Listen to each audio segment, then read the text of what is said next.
জীবনের চলার পথে আমরা আমাদের অনেক মনের মানুষ পাই। তেমনি আজকের যে বইটির প্রকাশনা এখানে হলো অরুণ কুমার চক্রবর্তীর লেখা অরুণের বাউল কবিতা, যার আনুষ্ঠানিক প্রকাশনা হলো, সেখান থেকে একটা কবিতা আমি পড়ছি। কবিতাটির নাম মনের মানুষ।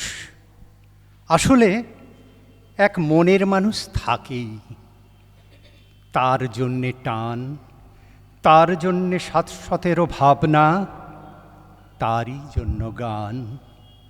বুকের মধ্যে টলমলাচ্ছে দিঘি, অতল থেকে অতলে যায় সুর।